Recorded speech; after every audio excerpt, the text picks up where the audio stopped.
que eles fossem presos, mas eles não foram mortos ainda, né? Porque Deus não permitiu, porque estava fortalecendo a fé deles, fortalecendo a fé dos irmãos, e ainda tinha uma obra a ser feita, né? É isso aí. Mais algum comentário, pessoal? É, nessa parte também me chama a atenção que, apesar dos desejos dos líderes de destruir os apóstolos, eles não ousaram fazer. Somente os ameaçaram que iam castigar.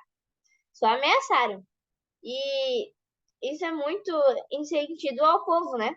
Porque o povo viu tudo. Então, se eles inventassem de fazer alguma coisa com esses discípulos, eles não podiam sair de casa, senão, ai deles, porque o povo estava terminando ficando a favor deles. Isso é interessante que também você pode ver na vida de Jesus várias vezes que os saduceus, os fariseus fizeram isso. Várias vezes eles iam lá para discutir com Jesus, mas só discutiam, porque eles não tinham vontade e coragem de fazer mais nada, né? Anteriormente sabiam que não era certo, né? Então, a gente consegue ver que Pedro e João, né? Embora Pedro seja que fala, eu fico imaginando. Normalmente, quando a gente sai em duplas para estudo bíblico ou para visitar alguém, normalmente tem um que fica orando. Quem sabe? João, né? João era o que estava orando lá, enquanto Pedro falava, né? Para que Deus pudesse iluminar a Pedro. E eu creio que deu certo isso. Então, tem um exemplo de João também. Além dos líderes religiosos ficarem espantados, aqui fala também o antepenúltimo parágrafo, que o povo estava espantado com a ousadia desses discípulos. Eles eram somente ignorantes pescadores e agora eles estavam é, se defendendo diante dos líderes religiosos de um jeito que ninguém tinha visto. Com essa ousadia que ninguém tinha ainda se atrevido a fazer. E os sacerdotes aqui, engraçado que fala, a fim de ocultarem sua perplexidade, os sacerdotes e príncipes ordenaram que os apóstolos fossem afastados, para que pudessem aconselhar-se entre si.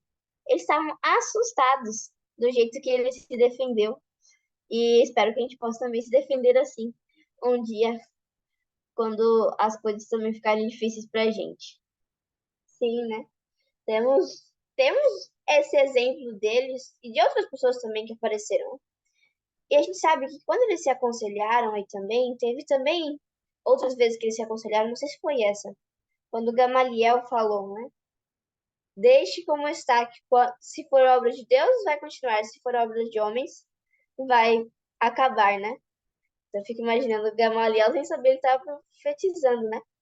Que era obra de Deus e continua até hoje. Então, é algo muito incrível estudar sobre os apóstolos, porque você vê que você é fruto disso. Sem querer ou não, você está aí. Você estar aqui porque alguém lá atrás manteve sua posição firme, porque alguém lá atrás orou por outra pessoa. Então, a gente tem um legado. E é a nossa vez de levar esse bastão. E a gente vai um dia enfrentar oposições, mas devemos ser firmes. Que Deus está conosco em todos os momentos. Ter essa ousadia dos apóstolos. Verdade. E bem interessante também que vocês colocaram aí, me abriu a mente para uma coisa muito importante. Só um comentário a respeito dessa questão das orações. Faz pouco tempo também que eu estava relembrando do meu avô e me dando conta de que a minha verdadeira e real conversão teve muito a ver com o meu avô não falar nada contra a minha maneira de jovem toda errada, de viciado em jogos e tal, de viver, mas orar. E teve uma situação que o que ele pôde, ele compartilhou o que ele conhecia, por exemplo, dos eventos finais. E teve uma noite que nós ficamos conversando até mais tarde, não sei que idade eu tinha, uns 8, 10, 12 anos, não lembro. E ele me contando, e eu lembro que ficou até meia-noite. Para mim foi assim, algo incrível. Eu fiquei com, como diria o Ivor Myers, né, um heartburn, né, uma queimação no peito, assim. E aí aquela queimação, ele me contando coisas que eu nunca imaginava. Eu Imagina pegar um livro para ler, até li assim, mas não tinha interesse em ler. Por exemplo, os Espírito de Profecia. Será que jogo, é jogo, é jogo? Aí, meu avô tirando aquele tempo e falando, só que já havia várias férias que a gente ia lá e ele sempre vendo eu só no computador, jogo, jogo, sem querer conversar com ele. E ele nunca chegou, por que que você não larga isso? Isso é do diabo e tal. Mas eu tenho certeza que ele estava orando. E quando surgiu uma oportunidade que ele fez, ele mostrou um caminho melhor, ele compartilhou. Aquilo ali não foi imediatamente que me livrou de tudo, que mudou assim a minha cabeça naquela época. Mas aquilo simplesmente me demonstrou um amor e me deu um amor por essa mensagem. E depois, recentemente, eu estava lembrando, eu provavelmente foi ali o começo da minha conversão.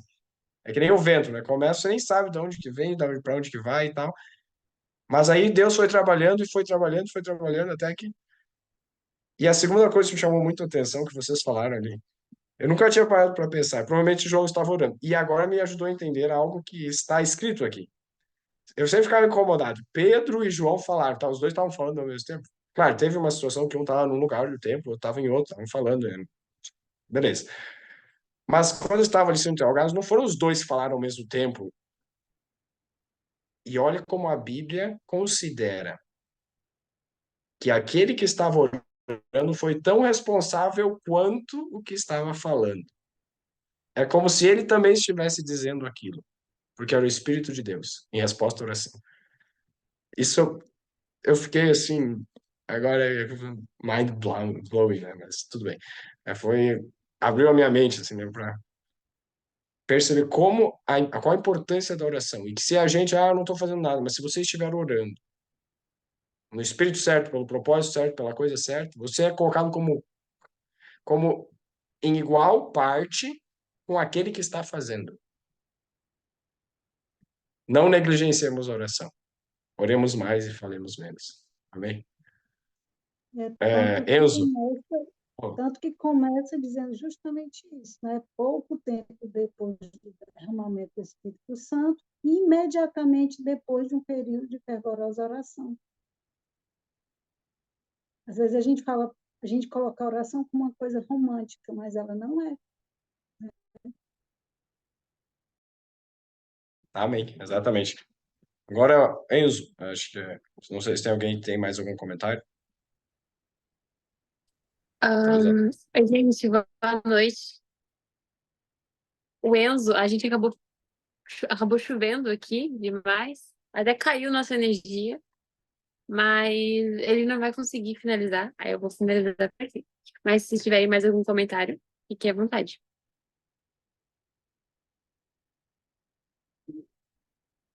Não sei se alguém mais, eu tinha ouvido uma vozinha quando você falou, mas acho que não, né? Acho que é Mas isso. então tá, Eric, você pode, se for isso, você pode orar para finalizar. Ah, tá, Aí beleza. a gente faz.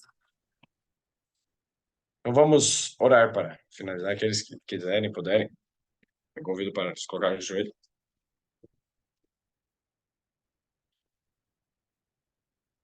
Então, oremos.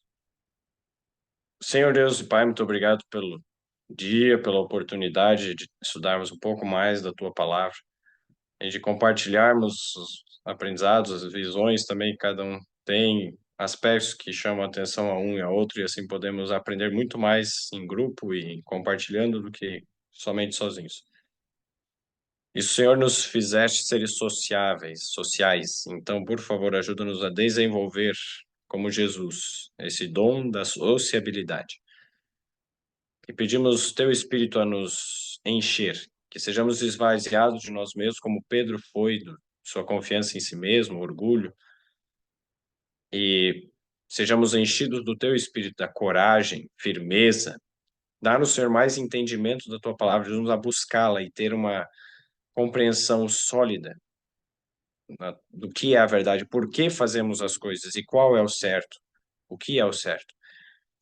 E dá-nos, Senhor, por favor, mais desejo de orar, que oremos mais e assim sejamos, Senhor, como Pedro e João, unidos nessa obra, que estejamos sempre a orar uns pelos outros e trabalhemos unidos até a volta de Jesus. Peço isso e agradeço em nome de Jesus. Amém.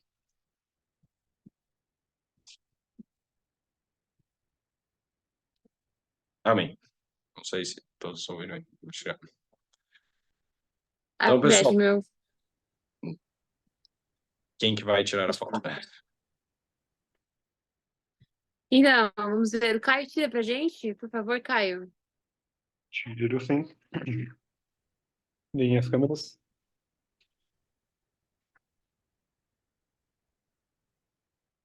No 3. Liguem as câmeras e peguem seus livrinhos.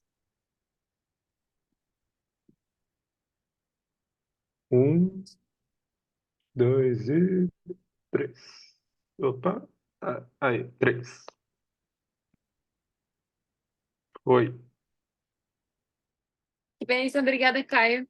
Obrigada, Eric, por dirigir o estudo. Louvado seja Deus, Deus continue a usar você. E que Deus abençoe a cada um.